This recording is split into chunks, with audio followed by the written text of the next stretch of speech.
Le saluda Lorenzo Meyer y esta es mi colaboración para Sin embargo, que es quincenal. Le he titulado La inseguridad. Nada muy original, por cierto. Veamos el principio. Según el índice global de 2025 del crimen organizado elaborado por la Global Initiative Against Transnational Organized Crime, nuestro país ocupa el nada envidiable tercer lugar mundial en presencia y severidad de este tipo de crimen. Por otra parte, en la encuesta del INEGI de junio de este año, el 63.2% de los mexicanos entrevistados dijeron sentirse inseguros en su ciudad. No es necesario seguir buscando más indicadores. Es obvio que la inseguridad es un asunto central para la sociedad mexicana y un grave problema a resolver para el gobierno, para su legitimidad, para ser concretos. El tema es añejo. Con altas y bajas a lo largo de los 2 últimos siglos se dio este problema. Desafortunadamente, en la actualidad estamos en una de las etapas al alza. Pero veamos, cuando en 1821 el país ganó su acta de nacimiento como independiente, ya tenía más de una década de cargar con el problema de la inseguridad al alza. Y es que en los años de la lucha a muerte entre insurgentes y las fuerzas del gobierno colonial, el antiguo orden sufrió un colapso que llevó a un aumento de la inseguridad en el enorme territorio de la Nueva España. Un territorio que en sus bordes, especialmente en el norte, la soberanía del Estado era más teórica que real. En fin, que el arranque de México como una nueva nación no resultó particularmente afortunado y su situación empeoraría antes de empezar a mejorar. El México independiente empezó a funcionar sin contar con un aparato de gobierno capaz de desempeñar las tareas que teóricamente eran de su responsabilidad: construir a la nación que pretendía gobernar y reconstruir su orden interno. Esa reconstrucción implicaba, entre otras muchas y complejas tareas, proveer de seguridad y justicia a la población. La empresa era urgente, pero resulta que hasta la fecha sigue estando incompleta. Y es que en medio de una feroz lucha entre las élites políticas y una constante falta de recursos fiscales para construir y mantener un sistema de seguridad pública medianamente efectivo, la tarea resultó imposible. Por varias décadas en el siglo XIX, el país sería escenario de una lucha a muerte por la hegemonía entre liberales y conservadores, y la seguridad de los habitantes no podía ser una prioridad en un estado tan débil y en una nación en construcción. A la falta de la unidad nacional y de recursos, se añadieron los efectos de las invasiones extranjeras, de la notable desigualdad social, de la agudización de las diferencias regionales, del estancamiento de la economía tras la caída de la minería de la plata, y los movimientos separatistas aparecieron desde Texas hasta Yucatán. Además, la corrupción y un largo etcétera fueron factores que explican el clima de inseguridad en que vivieron los mexicanos en la etapa formativa de la nación. El triunfo definitivo en 1867 del Grupo Liberal en la Gran Guerra Civil de entonces finalmente permitió la consolidación de un Estado mexicano oligárquico, pero viable.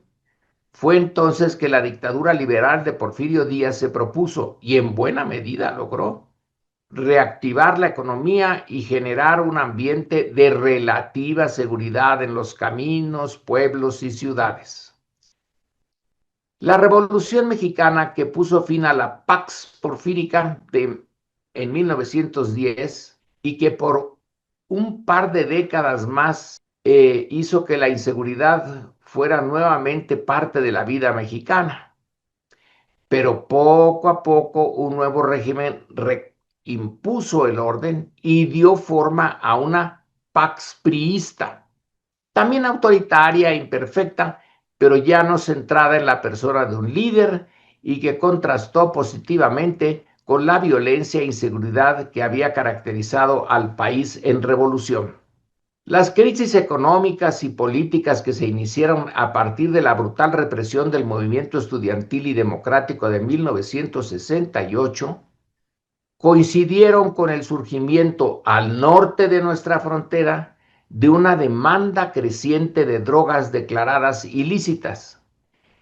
Y eso, más un entorno muy propicio a la corrupción en las instituciones de gobierno, particularmente en su aparato de seguridad, llevó a que ninguna de las campañas de una supuesta renovación moral del régimen diera resultados. Pero lo que sí generó fue un entorno propicio para sus líderes más conocidos, para los líderes del crimen organizado. Joaquín El Chapo Guzmán se dio el lujo de aparecer por 4 años consecutivos, de 1909 a 1912, en la lista de los multimillonarios del mundo elaborado por la revista Forbes. Tenía el lugar 701 en el listado en 2009. Y si finalmente el Chapo desapareció de Forbes, se debió no a la desaparición del Chapo, sino a la imposibilidad de la revista para seguir documentando su riqueza.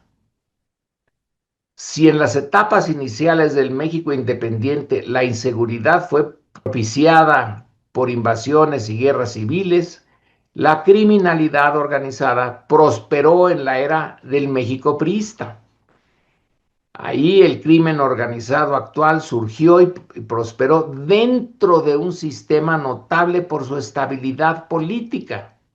De ahí puede concluirse que uno de los factores que explican la fuerza del crimen organizado en nuestro país, además de la demanda de drogas ilícitas en el mercado mundial, la propició la corrupción ya institucionalizada del régimen postrevolucionario. Ahora paso a tratar el problema hoy y el caso de Michoacán. Hoy la violencia y capacidad de los carteles de la droga para imponer sus prioridades a la sociedad y quitar al Estado el control territorial en algunos lugares nos obliga a centrar la atención en Michoacán, como antes fue en Sinaloa, ¿recuerdan el Culiacanazo? O en Guerrero, recordamos a Ayotzinapa, etcétera.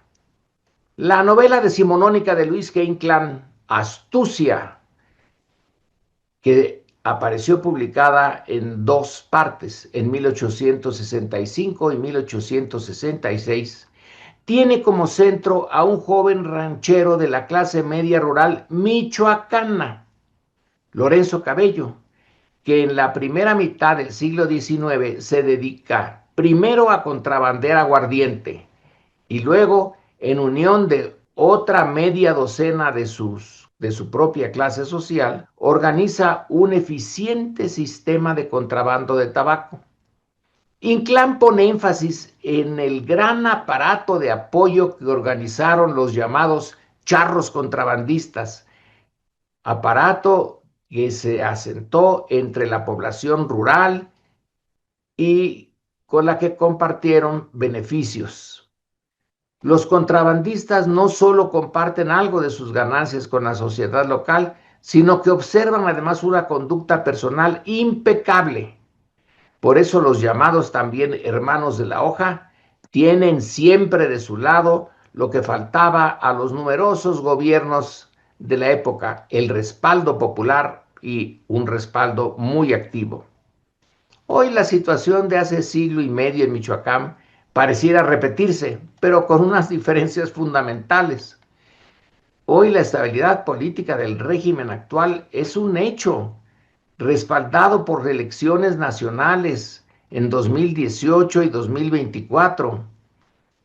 Pero los fuera de la ley, el cartel Jalisco Nueva Generación, Familia Michoacana, etcétera, disponen de recursos económicos y armas en abundancia y que por lo mismo pueden comprar lealtades y ofrecer dádivas. Pero por otra parte, secuestran, extorsionan, aterrorizan con acciones sistemáticas de violencia brutal a una población casi indefensa.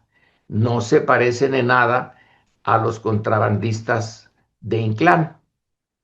Los indicadores nos dicen que mientras en Portugal se registraron 0.7 homicidios por cada 100,000 habitantes en 2024, es decir, menos del 1%, en México la tasa fue de 24.9 y que en ese mismo año Uruapan ocupó el lugar 19 entre el medio centenar de las ciudades más violentas del mundo. Aunque resulta que Colima, Acapulco, Manzanillo, Tijuana y Culiacán le superaron como entornos violentos. En estos días y a raíz del asesinato del alcalde de Uruapan, el 1 de noviembre, de Carlos Manso, la oposición de derecha está usando su nombre y su causa, el llamado Movimiento del Sombrero, para responsabilizar al gobierno de Claudia Sheinbaum de la inseguridad.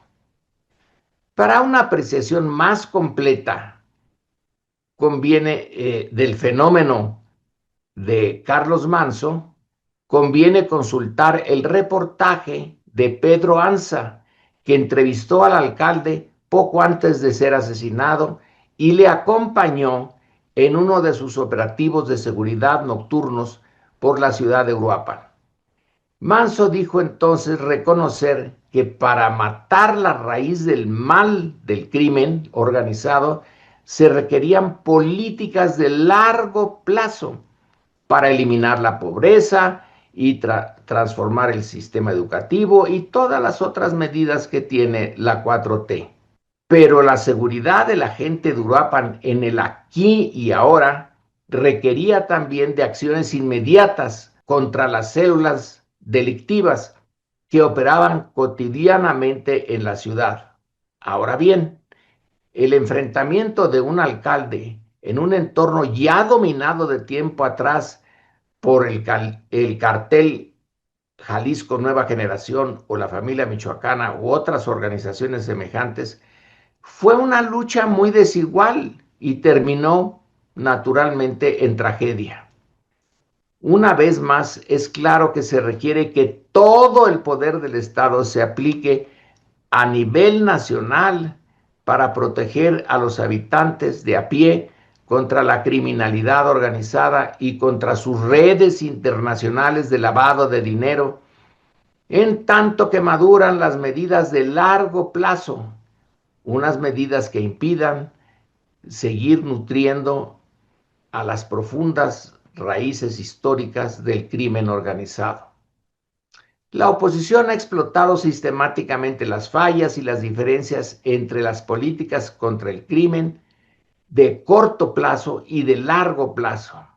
Sin embargo, esta oposición carece de la autoridad moral que la respalde, pues cuando tuvo la oportunidad y la obligación de actuar en la materia, fracasó rotundamente y su discurso hoy simplemente carece de una propuesta sobre el tema y sobre muchos otros temas. Así pues, por un tiempo tendremos que soportar esta plaga del crimen organizado en tanto dan resultado las medidas de largo plazo que está aplicando el gobierno federal. Y eso sí tenemos suerte. Muchas gracias por su atención y nos escuchamos y vemos dentro de 15 días.